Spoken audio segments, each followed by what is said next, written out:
Oke, buat anak-anak yang kelas 11 ya. Ini materi kita ya yang terakhir, bab terakhir untuk semester 1 ya. Tentang kesetimbangan kimia ya. Oke, untuk materi sebelumnya itu tentang laju reaksi, dan ini bab terakhir ya tentang kesetimbangan kimia ya. Oke, sekarang apa itu Pak dikatakan sebagai kesetimbangan kimia ya? Namanya kan setimbang ya. Kita anggap aja sebagai timbangan ya, setimbang dia, berarti kan sama kan gitu istilahnya ya. Oke, dalam kimia istilahnya ya, kesetimbangan kimia ini tolong diingat ya, suatu reaksi yang berlangsung dua arah. Biasanya kan kalau kita mau persamaan reaksi kan satu arah kan ya, biasanya kan ke kanan ya.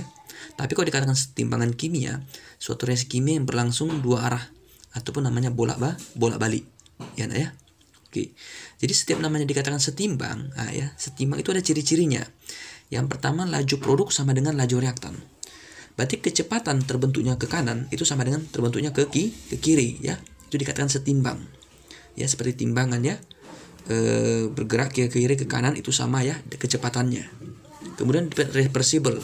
Reversible tadi bolak-balik ya, reversible ataupun dua arah.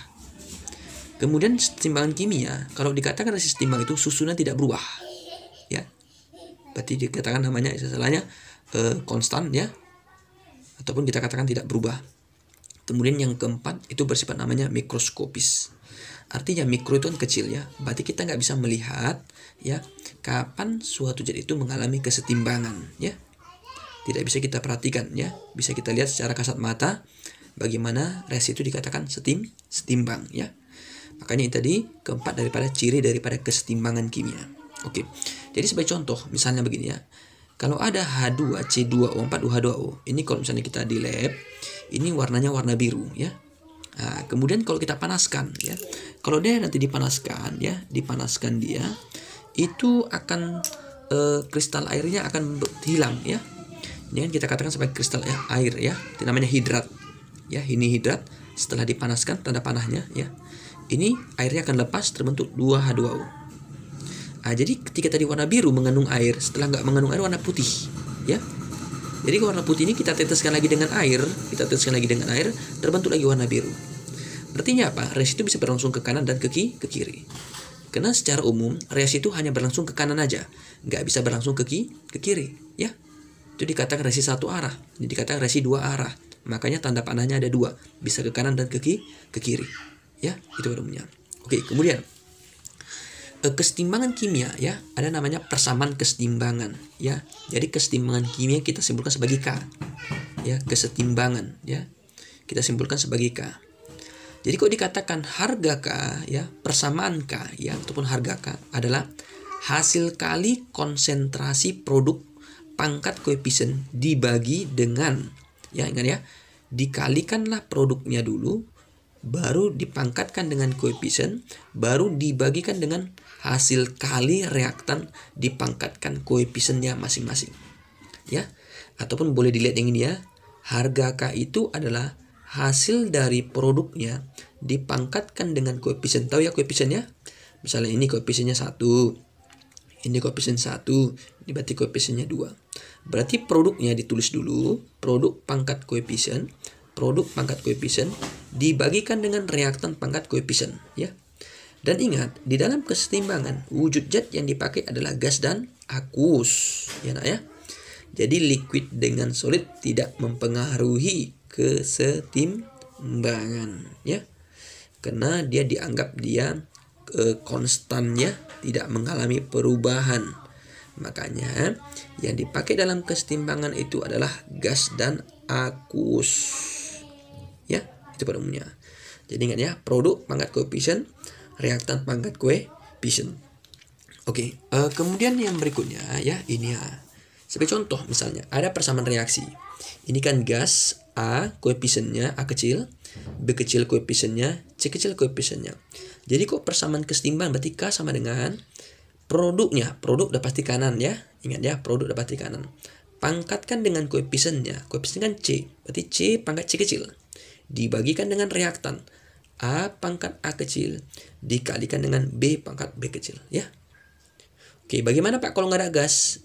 Ya harus adalah gas salah satunya. Kalau tidak ada berarti tidak mengalami kesetimbangan, ya. Oke. Sebagai contoh misalnya, tuliskan persamaan kesetimbangan K, ya. Nilai K-nya bagaimana, Pak? Tuliskan caranya. Oke, yang pertama, ingat produk sebelah kanan, baru perhatikan fasenya. Apakah gas, apakah aqueous. Karena liquid dan solid nggak dipakai, ya. L dan S nggak dipakai. Ini gas. Jadi makanya karena dua-duanya ini gas, berarti dipakai. Berarti produknya kan ini H2 dan O2. Makanya yang A, K sama dengan H2 pangkat 2 karena koefisiennya 2. Dikalikan dengan O2. O2 itu pangkat 1. Kenapa? Karena koefisiennya 1. Dibagikan dengan reaktan. Ini gas. Pangkat berapa dulu? 2 bahkan H2 pangkat 2. Kemudian yang B. K. Kenapa 1 di sini, Pak? Ingat begini. Lihat ya yang B. Di sini CaO solid S. CO2 gas. Menghasilkan CaCO3 solid. Karena di kanan tidak ada sama sekali yang gas ataupun aqueous dan solid. Solid kan nggak kita buat persamaan, ya. Makanya kita anggap dia 1. Karena solid itu tidak mempengaruhi kesetimbangan. Dia konstan tetap dengan kesetimbangan 1. Ya. Per produk reaktan. Si CO2 aja. Kenapa CO2 aja, Pak? Karena hanya si CO2 lah yang gas. Solidnya nggak kita pakai. Kenapa nggak dituliskan 1, Pak? Ya percuma ya. Ngapain kita kalikan 1, tetap hasil nanti adalah CO2. Oke. Berikutnya yang C, ini aqueous. Berarti ketiga spesies ini kita pakai. Ingat, produknya dulu kita tuliskan, yang kanan. Berarti H plus pangkat 2. Dikali ya, jangan ditambah dikali. Karena hasil kalinya. Produk pangkat 2, oke.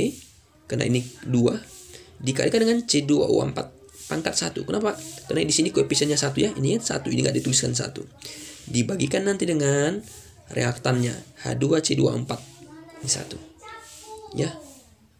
Ini kan aqueous dipakai ya, kecuali liquid dan solid itu nggak dipakai. Solidnya nggak dituliskan untuk persamaan si B. Ingat 1 di sini dituliskan karena apa? Karena tidak ada sama sekali di sini yang gas ataupun aqueous. Makanya 1, ya. Oke. Tapi sekali lagi, Bapak ulang lagi ya. Fase solid tidak dipakai dalam persamaan kesetimbangan, ya. Oke. Dan liquid. Nah, misalnya kalau Al3+, oke, aqueous nih. 3H2 liquid. AlOH 3 kali solid. Dan di sini adalah aqueous. Berarti udah pasti untuk membuat persamaan kesetimbangannya, ini berarti kita abaikan. Berarti yang dipakai yang 2 ini. Tapi karena persamaannya produk kan kanan, berarti ini kita mulai. Oke. H plus pangkat 3, karena koefisiennya 3, dibagikan dengan Al3+. Pangkat berapa? 1, ya. H2O dan AlOH 3 kali tidak dipakai. Karena apa? Karena AlOH 3 kali solid, H2O liquid, ya. Itu untuk persamaan kesetimbangan, ya, nak, ya. Jadi kesetimbangan adalah reaksi berlangsung 2 arah, di mana faktor mempengaruhi adalah gas dengan aqueous, ya. Oke, untuk perhitungannya itu nanti video yang berikutnya ya Bapak kirimkan.